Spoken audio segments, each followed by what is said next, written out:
Hey guys, welcome back to another video. Almost जुलाई ख़त्म हो चुकी है। सितंबर इनटेक के बच्चों के लिए केवल 45 टू 50 डेज़ रिमेनिंग हैं।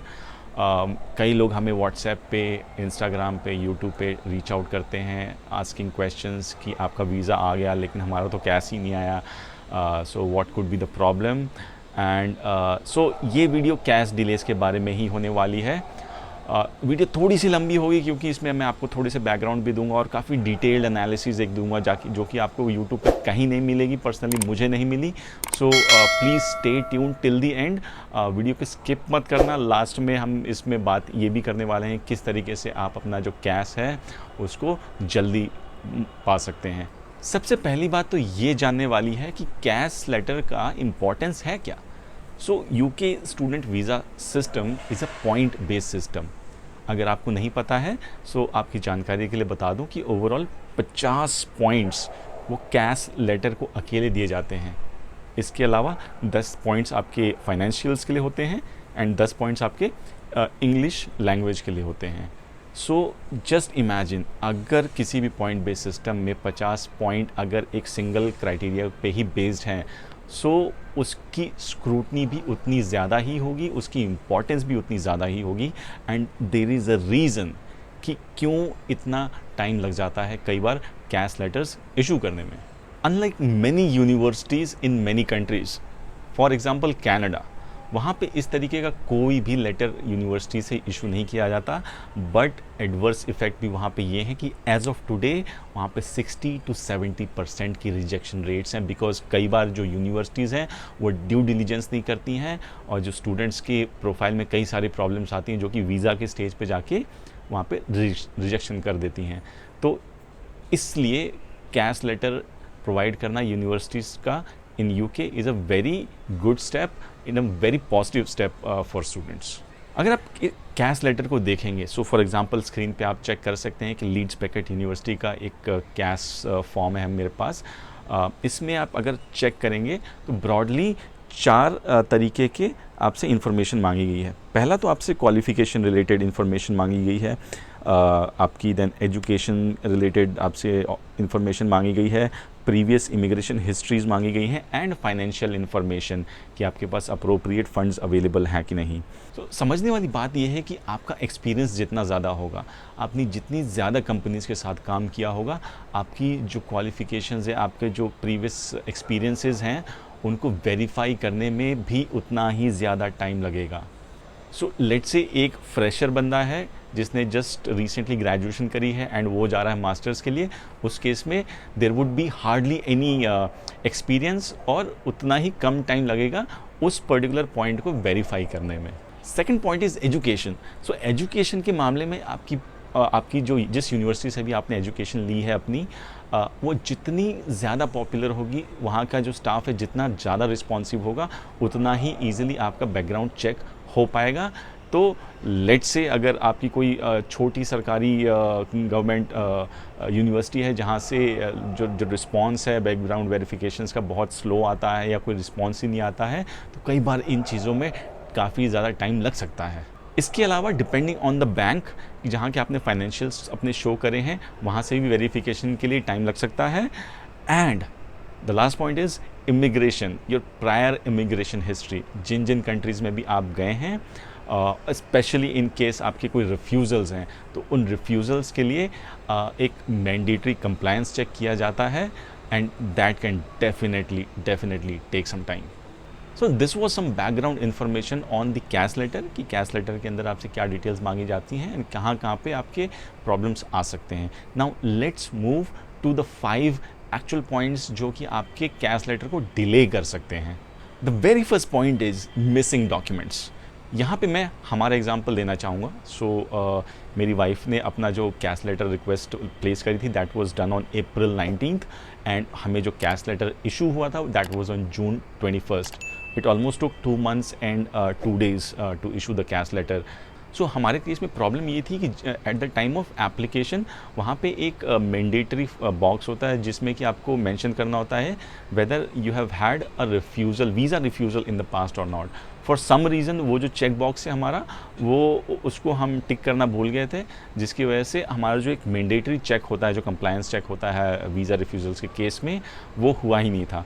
सो हमारे केस में after 45 days doing regular follow-ups एक ईमेल आती है यूनिवर्सिटी की तरफ से कि हमने ये चीज़ मिस कर दी थी, so that is why we have to submit the refusal letter once again, and then वो आपकी कंप्लायंस चेक्स होंगी एंड उसके बाद ही कैश लेटर इशू हो पाएगा। सो वो हमने सबमिट कर दी थी, एंड साथ ही हमारे से फाइनेंशियल्स भी दोबारा मांगे गए थे, क्योंकि फाइनेंशियल्स थोड़े ज़्यादा पुराने हो गए थे, इसलिए हमसे हमारे फाइनेंशियल्स भी दोबारा मांगे गए, हमसे जो कैश फॉर्म है वो भी दोबारा भरवाया गया था।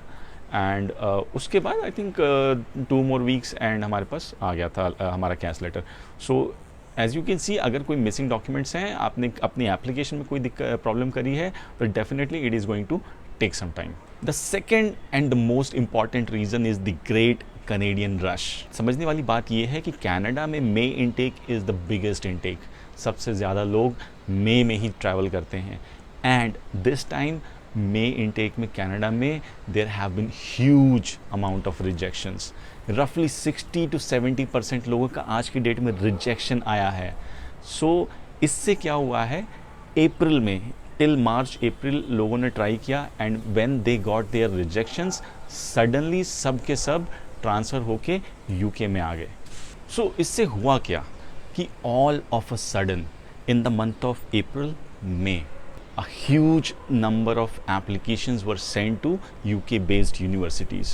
So for example, जहाँ पे 100 एप्लीकेशन हैंडल करने की कैपेसिटी थी, वहाँ पे 300-400 एप्लीकेशंस आज की डेट में पहुँच चुकी हैं, जिससे कि कैश लेटर्स को प्रोसेस करने में बहुत ज़्यादा डिलेज इस टाइम पे दिखाई दे रहे हैं। इस चीज़ को इस तरीके से समझिए कि अप्रैल में हमने अपना टीबी टेस्ट बुक करने की कोशिश करी थी, तो मई का हमें डेट मिल रहा था, आई थिंक अ वीक और 10 डेज़ के टाइम इंटरवल पे ही हमें हमारा स्लॉट मिल रहा था।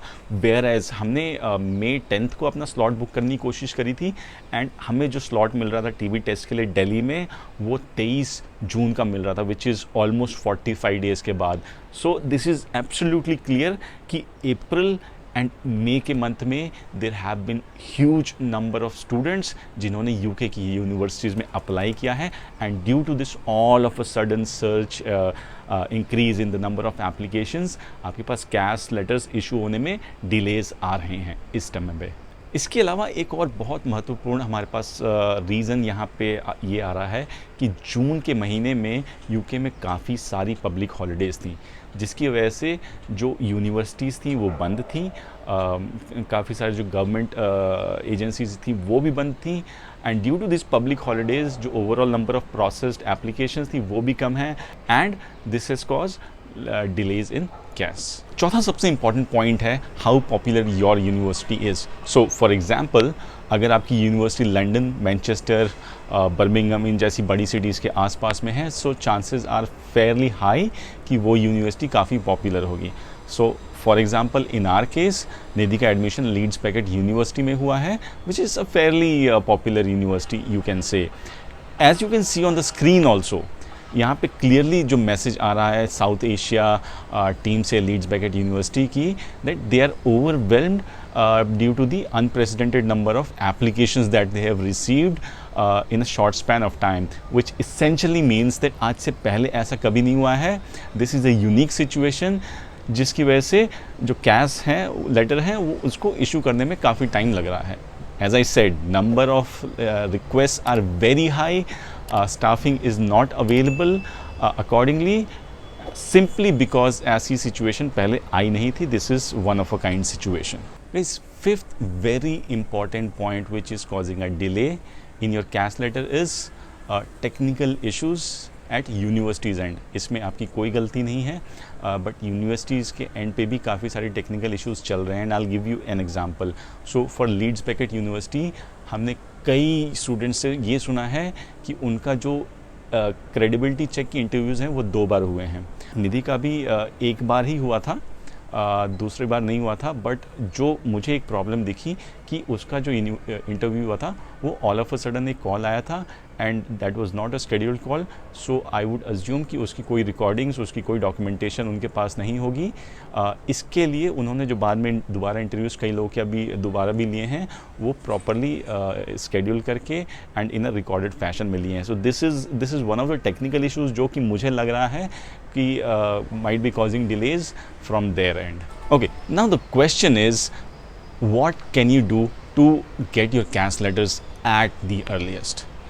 And the only thing that you can do is direct follow up with the university itself. Majority of the times लोगों ने अपनी applications जो हैं वो agent के through put करी होती हैं। Agent के केस में क्या होता है, they have a professional relationship with the university and in that case उनके लिए daily follow-ups करना बहुत मुश्किल हो जाता है, क्योंकि एक वो relationship पे impact आ सकता है। इसलिए आप क्या कर सकते हैं, just have a word with your agent, उनसे आप अप्रूवल लीजिए and then you can start following up on a more regular basis. For example, अगर करंट फॉलोअप्स आपके हर 10 दिन पे जा रहे हैं या हर वीकली बेसिस पे जा रहे हैं, increase the follow-ups, increase it to 2 times a week और even 3 times a week। But guys make sure you do not do daily follow-ups, because daily follow-up से थोड़ा एक अनोयंस हो जाता है और वो शायद उतनी ज़्यादा हेल्प ना करे, but yes 2 to 3 times a week का फॉलोअप आप डेफिनेटली कर सकते हैं। एक बहुत बड़ा important point is human element. Now number of applications are very high, सारी एप्लीकेशंस को प्रोसेस करना might not be possible. So हो सकता है कि जो अच्छी प्रोफाइल्स हैं यूनिवर्सिटीज़ उनको प्रायोरिटाइज़ करें, या फिर जो लोग रेगुलर फॉलोअप्स कर रहे हैं उनकी प्रोफाइल्स को प्रायोरिटाइज़ की जाए। So make sure you are doing regular followups, that too a direct 1-to-1 followups. But guys make sure कि for example if you are from India and there is a South Asia team which is handling your profile, your applications, आप उनसे ही direct 1-to-1 में बात करें। Try to reach out to the head of the department. You do not go to UK because then वो घुमा के UK की टीम भी जो है साउथ एशिया टीम के पास ही जाएगी एंड अल्टीमेटली वो थोड़ा सा एक it does not paint a good picture. So वो चीज़ आप अवॉइड करिए। While you are waiting for your cash letter, एक चीज़ जो आप कर सकते हैं वो है अपना TB टेस्ट करवाना, बिकॉज अभी भी TB टेस्ट के लिए आपके जो स्लॉट्स हैं बहुत देर से मिल रहे हैं। सो मेक श्योर कि आप जैसे ही आपका कैश लेटर मिलता है, the very next day you are in a position to apply for your visa. So उसके लिए आपको सारे डॉक्यूमेंट्स जो भी हैं उनके प्रिंट आउट्स करके, उनको लेबलिंग करके, प्रॉपर डॉक्यूमेंट चेकलिस्ट को फॉलो करके अपना एक प्रॉपर क्लियर बैग के अंदर आप फोल्डर बना के अपने डॉक्यूमेंट्स को कलेक्ट करके रखें। Let's talk about some good news. Okay, the good news is इस हफ्ते काफ़ी ज़्यादा चांसेस हैं कि काफ़ी लोगों के कैश लेटर्स इशू कर दिए जाएंगे, because this is the final leg. The bad news is अगर विद इन नेक्स्ट 10 days आपको आपका कैश लेटर नहीं इशू होता है, देन द चांसेस आर कि वो बिल्कुल भी इशू नहीं होगा। Problem is majority of the people जो सितंबर इनटेक वाले हैं, उनका इनटेक जो है या तो 19 सितंबर से या 12 सितंबर या तो फर्स्ट वीक से स्टार्ट होगा, and after 10 days there would only be hardly 30 days और 35 days लेफ्ट। इस पीरियड में आपका वीज़ा अप्लाई करके टू गेट अ डिसीजन, वो एक जो सिनेरियो होती है वो काफ़ी डिफ़िकल्ट हो जाती है। सो इस वजह से यूनिवर्सिटीज़ शायद ये करें कि वो आफ्टर नेक्स्ट 10 days वो कैश लेटर्स इशू करना टोटली बंद कर दें, या इशू करेंगे भी तो वो उन स्टूडेंट्स को ही करेंगे जो कि इनसाइड यूके से अप्लाई कर रहे हैं। Guys, I am not trying to demotivate anyone, but I am just trying to let you know कि आपको थोड़ा सा प्रैक्टिकल भी होना पड़ेगा and proactively you have to plan for your future. आपको थोड़ा सा एक be prepared for the worst वाली बात है कि अगर आपका कैश लेटर नहीं भी आता है for this intake, don't get disheartened, prepare for the next intake. अभी से ही लग जाओ, अभी से ही अपने कैश लेटर्स वगैरह इशू करवाने के लिए आप मेहनत स्टार्ट कर देना। सो this is it guys, I hope you like the video. थोड़ी सी बड़ी हो गई थी, बट एक पूरा पिक्चर आपको देना बहुत ज़रूरी था। मेक श्योर आप सब्सक्राइब करें इस चैनल को ज़रूर, because we bring in a lot of authentic information, highly researched information, ताकि आपको अपनी यूके वीज़ा प्रोसेस में हेल्प मिल सके। अपने दोस्तों को ज़रूर बताना, प्लीज़ कमेंट में मेंशन करें अगर आपकी कोई क्वेरीज हैं, and I will see you in the next video. Thanks for watching.